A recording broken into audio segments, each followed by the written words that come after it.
Reaksi saya juga saya emosi, saya berdiri, saya tahu Anda sekjen partai, tapi Anda bukan Tuhan. Sebelum ke Saiful ya. Nah pada waktu saksi komunikasi via WhatsApp dengan Doni Istiqomah tadi, ya, apa yang disampaikan begini? Ingin segera disampaikan itu apa? Disebut nggak pada waktu itu? Ada pesan siapa gitu yang ingin disampaikan segera? Saya lupa Mas, tapi itu ada dalam chat semua deh. Dalam chat itu, ya kalau saya ingat itu dulu pernah jadi alat bukti juga chat itu, gitu loh. Jadi saya lupa, kalau untuk disuruh mengingat kata per kata, mohon maaf saya lupa. Ya secara garis besar, pesan siapa yang mau disampaikan si Dia Doni? cuma bilang butuh ketemu terkait Sumatera Selatan 1 seingat saya. Iya, saya tidak berbicara karena kadang pakai WA, kadang pakai telepon, jadi kadang saya juga bingung gitu. Nggak ada ingin menyampaikan arahan dari sekjen, dari kabit atau ketua gitu? Saya lupa. Saksi lupa ya? Iya. Oke, saya lanjut ya. Ya. Nah kemudian akhirnya saksi bertemu dengan Pak Saiful Bahri Ya. di Singapura ya. Berarti tanggal berapa itu? 25? 25? Ya, 25. Belum pulang ya? Belum. Belum. Bertemunya di mana pada waktu itu? Permintaan atas permintaan Saiful, waktu itu dia minta ditemui di Shangri-La Orchard. Di Shangri-La ya? Ya. Oke. Kemudian saksi bertemu dengan Saiful sendiri ya? Ya. Nah, kan saksi sebelumnya belum kenal kan? Iya. Nah pada waktu dia memperkenalkan diri, dia itu siapa dia bilang? Jadi saya diminta menunggu di lobi. Ya. Oke, saya bilang saya cuma chat aja. Even dia tidak apa foto dirinya atau yang mana saya nggak tahu karena di WhatsApp-nya juga nggak ada fotonya pada saat itu segala macam. Nah pas saya lagi nunggu di lobi sendiri, saya langsung disamperin. Langsung saya duduk, dia bilang Mbak Rizky ya, dia bilang gitu. Oh iya saya, Mas saya Saiful kata dia gitu. Ya. Oh oke, gimana? Ayo kita ngobrol. Seingat saya di sebelah saya berdiri itu ada restoran. Saya sempat ngarah ke restoran itu karena logika saya berbicara itu di restoran. Ya, nggak gitu. mungkin sambil berdiri ya? Iya, saya jalan, mbak salah, kita lewat sini. Oh oke. Saya ikuti, begitu saya ikuti dia men-tap kartu. Di situ saya spontan mencari handphone dan langsung merekam dari dalam lift karena saya melihat tab lantai mezanin bukan apa bukan dan itu menuju lantai 10. Lantai 10 ya? Gitu. Terus bicaranya di mana? Di kamar atau di lobi? Ya, saya masuk begitu keluar lift, saya lihat kanan kiri, oh ini kamar semua. Saya ikuti, saya masuk ke kamar tersebut dan saya dulukan beliau jalan. Saya lihat, ya mohon maaf saya nggak kenal ini orang gitu, ini siapa? Jadi saya berdiri dulu di pintu, mbak masuk, kata dia gitu-gitulah.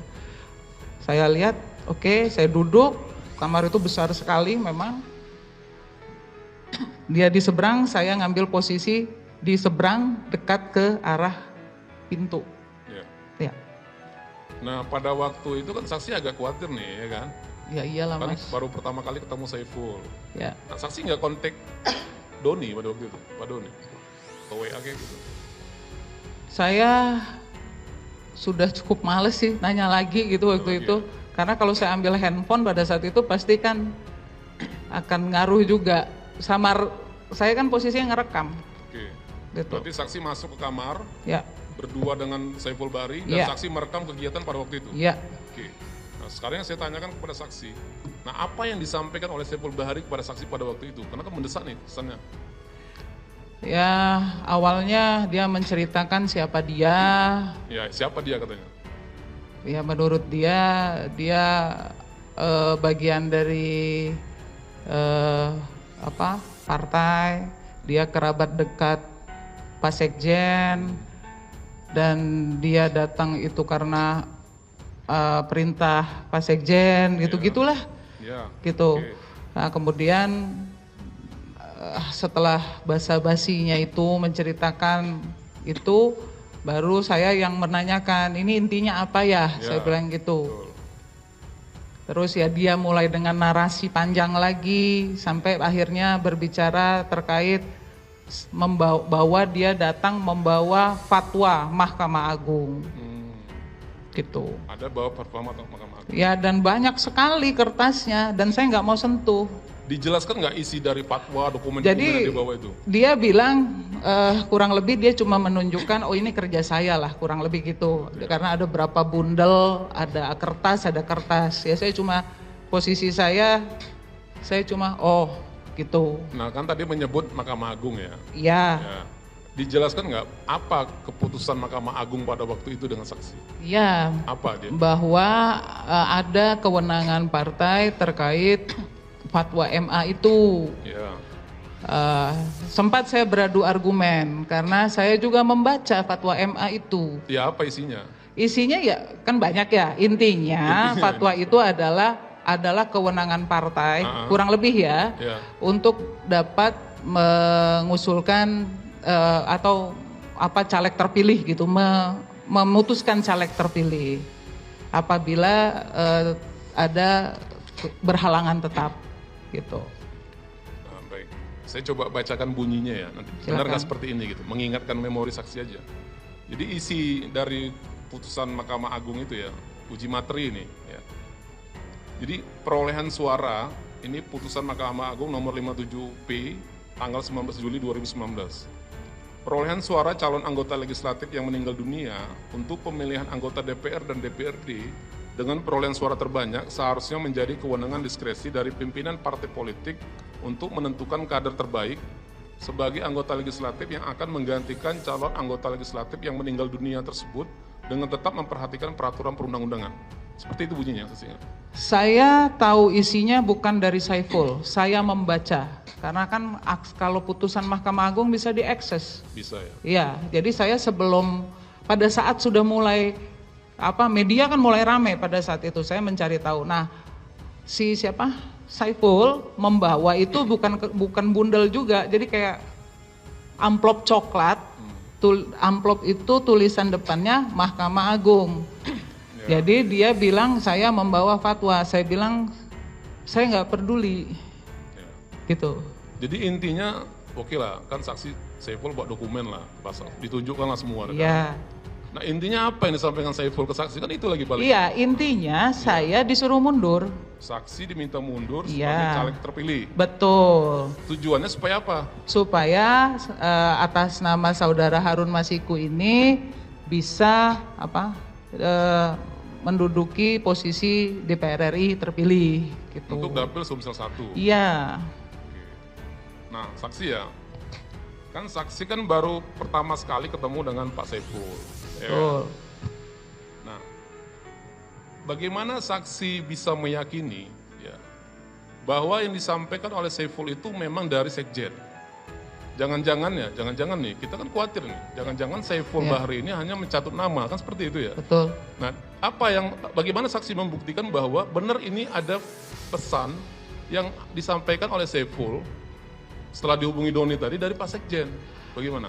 Yang pasti yang saya pahami, perintah Sekjen itu keluar dari mulut Saiful berkali-kali. Dan kemudian di hadapan saya untuk mengkonfirmasi tersebut, dia teleponlah Doni Tri Istiqomah. Gitu loh. Nah, di dalam percakapan itu seingat saya, Doni Tri itu bilangnya, udah saya nanti yang ngomong sama Sekjen gini-gini, gitu terus gitu loh. Jadi masalah faktor kedekatan dengan Sekjen atau atas perintah Sekjen itu yang saya pahami based on verbalnya dari Saiful Bahri dan Doni Tri Istiqomah, karena ada percakapan di telepon itu. Karena ini saya loudspeaker ya, biar si Rizkynya dengar gitu. Jadi Doni mengkonfirmasi Saiful mengkonfirmasi ke Doni karena saksi menolak untuk mundur. Iya, karena saya ngotot, saya bawa data tidak diterima sama Doni Tri kemarin. Kok tiba-tiba saya disuruh mundur dengan yang kurang lebih di dalam percakapan antara Doni dengan Saiful sama-sama menanyakan data C1. Kan lucu buat saya gitu loh. Apakah saya meyakini itu Kalau bicara faktor kedekatan ya yang namanya berulang kali dia menyampaikan itu ya saya mendengar iya aja gitu loh. Nah, saksi ya, kan timbul juga tanda tanya ya, kenapa saksi suara terbanyak 44.000 harus diganti dengan Harun Masiku yang hanya mendapat 5.000 suara? Saksi tahu nggak apa alasan kenapa saksi disuruh mundur dan Harun Masiku yang harus naik gitu? Sampai detik ini, hari ini saya duduk di sini pun saya tidak tahu kenapa alasannya. Nggak tahu ya? Nggak. Karena ada caleg nomor 2 kan, yang suaranya terbanyak juga ya, caleg nomor 2. Di bawah saya itu pasca almarhum meninggal ada kurang lebih 3 atau 4 orang yang suaranya jauh di atas Harun Masiku. Jadi saksi nggak mengetahui kenapa harus Harun Masiku gitu? Yang menyampaikan kenapa harus Harun Masiku itu hanya Saiful. Saiful ya. Lagi-lagi Saiful. Oke. Baik, saksi. Nah kemudian akhirnya kan saksi menolak ya pada waktu itu ya. Kemudian saksi pulangnya kapan? Saya pulang 26 September 2019. Iya. Nggak ada komunikasi dengan Dori dan Saiful lagi? Mereka ngubungin saya lewat WA, telepon. Kapan itu? Ya 26 itu minta data. Saya nggak saya ladenin. Karena saya yakin lah masa partai kita nggak punya data, ya mereka minta data saya buat apa gitu loh. Baik.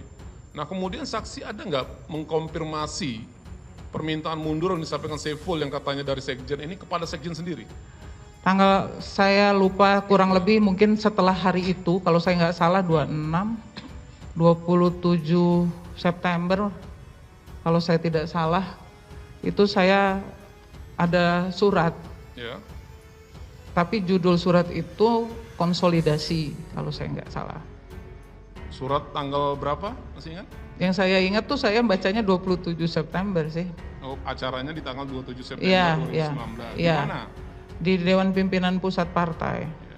Yang ditandatangani oleh Pak Sekjen dan Ketua Badan Kehormatan. Pak siapa? Komarudin Pak Watubun. Komarudin Watubun. Nah pada saat saksi mendapat surat itu, saksi mengkonfirmasi ke siapa? Ini surat mau ketemu siapa nih saya gitu?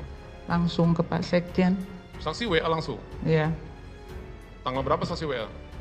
20 itu, pokoknya hari ketemu itu. Oh jadi surat itu tanggal 26, saksi mendapat surat, terus saksi konfirmasi ke Iya, Sekjen. iya. Arahan Pak Sekjen apa? Nggak, saya langsung datang juga, gitu loh. Iya. Nah ketemunya dengan Pak Sekjen ini kapan? Ya 27. Oh tanggal 27-nya? Mm-mm. Oke. Saksi bertemu dengan terdakwa di tanggal 27 ya? Ya. Nah kemudian apa pembicaraan pada waktu itu? Mudah-mudahan saya nggak salah. Waktu itu saya hadir Pak Sekjen, bahwa saya mempertanyakan masalah pelantikan saya. Pelantikan saya, undangan saya. Ya. Sempat terjadi dialog pada saat itu bahwa saya akan diberikan undangan apabila saya bersedia mundur. Ya. Saya mempertanyakan alasannya apa.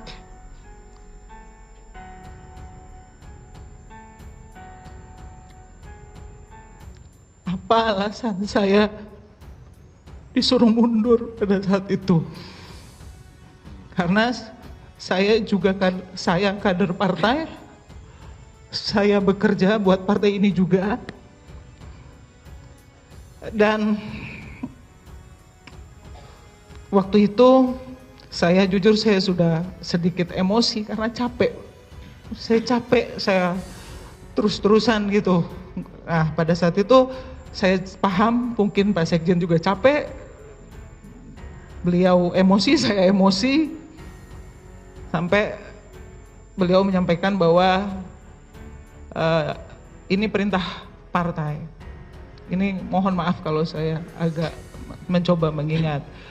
Saya bilang saya akan mundur apabila saya mendengar langsung dari Ibu Ketua Umum pada saat itu. Dan Pak Sekjen menjawab, dan itu yang saya tidak akan pernah lupakan karena agak kaget untuk pertama kali saya bisa berinteraksi. Saya ini sekjen partai. Di situ reaksi saya juga saya emosi, saya berdiri, saya tahu Anda sekjen partai, tapi Anda bukan Tuhan. Itu yang saya sampaikan. Waktu yang singkat Pak Sekjen, tapi sangat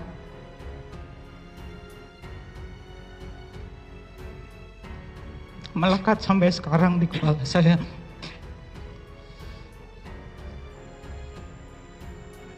Baik, saksi ya.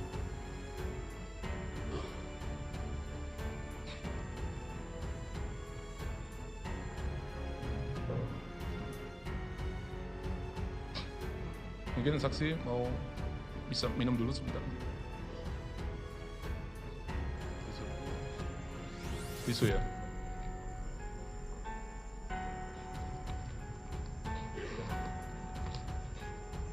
Maaf yang mulia.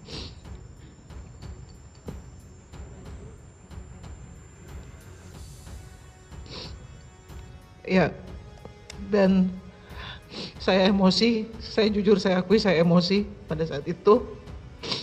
Dan memang dilerai oleh Pak Komarudin Watubun, saya langsung meninggalkan ruangan. Saya meninggalkan ruangan dan habis itu saya langsung pulang. Baik saksi ya, kita ini kan ingin mencari fakta ya. Jadi kan terjadi perdebatan antara saksi dengan terdakwa pada waktu itu kan seperti itu ya. Nah, apakah setelah saksi mengatakan Anda bukan Tuhan itu kemudian terdakwa ada menyampaikan lagi gitu? Yang saya ingat sudah saya sampaikan, yang saya ingat ya dalam hari ini untuk mengingat kembali. Saya bacakan ya, saksi. Boleh. Saya bacakan. BAP nomor 14 yang mulia. Saksi ya, saya bacakan supaya ya setidaknya mengingat memori ya. Pada saat itu Hasto marah dan menggebrak meja, mengatakan saya ini sekjen. Kemudian saya spontan berdiri dan mengatakan Anda bukan Tuhan. Kemudian Hasto mengatakan Anda melawan saya. Kemudian saya jawab iya, saya melawan Anda tapi bukan partai. Ada ucapan seperti itu? Ya. Ada ya. Baik. Nah kemudian tadi kan saksi mengatakan saksi akan bersiap mundur ketika saksi sudah bertemu dengan ketua, ibu ketua ya. Jadi saksi ketemu dengan ibu ketua? Enggak jadi. Ya.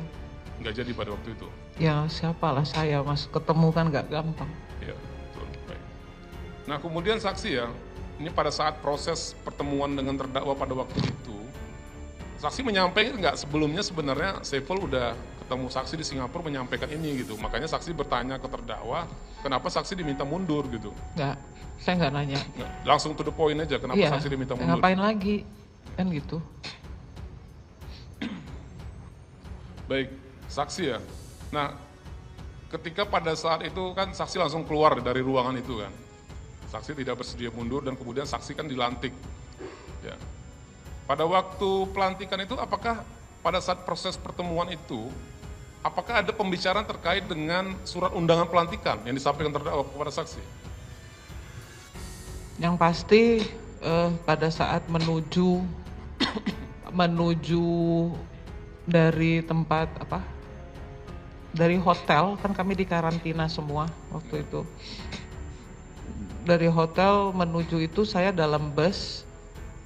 Saya awalnya duduk di belakang sendirian, tiba-tiba didekati oleh di sebelah kanan, karena saya duduknya yang posisi jendela di bus itu, sebelah kanan saya Vita Ervina, di sebelah Vita Ervina ada Maria Lestari. Yang tiba-tiba menanyakan, saya kaget sebenarnya pada saat itu. Eki, undangan mana? Ya. Saya kan baru kenal di karantina itu. Sama gitu. Vita Ervina dan Ibu Maria Lestari. Iya, memang dari awal mereka mendekati saya di tempat karantina itu, Ya. gitu. Awalnya saya nggak tahu siapa mereka waktu awal saya di tempat karantina, tapi pada akhirnya seingat saya mereka sendiri yang cerita siapa mereka segala macam. Saya cuma iya aja. Dari Mereka itu siapa katanya? ya maksudnya Vita, biar tidak ada missing link dari mana saya bisa kenal Vita dan Maria Lestari kan begitu. Nah kemudian saya naik bus, sebelah kanan saya Vita, sebelah kanan Vita adalah Maria Lestari. Tiba-tiba saya lagi duduk ngadep jendela ini, dia tiba-tiba undangan mana? Bentar lagi ada petugas mau nanyain undangan. Undangan pelantikan ya? Undangan pelantikan. Waktu itu saya langsung jawab, undangannya sudah duluan berangkat ke DPR. Oh gitu, tapi ini dicek loh sekarang, itulah kurang lebihnya. Dan karena Maria di sebelah Vita, ada undangannya gitu, cuma gitu doang ya. Cuma saya bilang ada, udah di. Nah disitulah saya aneh gitu, kok bisa orang di luar saya bisa tahu perihal undangan ini, karena saya pun tidak bercerita ke siapapun, hanya ke suami saya dan juga ada 4 orang tim saya gitu. Ya, ada apa dengan undangan ini gitu? Saksi belum menceritakan masalah undangan di persidangan ini. Terkait pelantikan saksi, kenapa undangan itu? Ya kan kalau dilantik harus pakai undangan. Ya, undangan saksi di mana? Ya yang saya tahu undangan saya di DPP partai. Waktu itu Ada di siapa? Ya waktu itu saya mempertanyakannya ke Pak Sekjen. Masalah Pak Sekjen ngasihnya ke siapa kan saya nggak paham. Yang saya tahu secara organisasi, ya secara organisasi sekali lagi saya sampaikan bahwa itu harusnya adalah kewenangan DPP partai yang mungkin saja itu diketahui oleh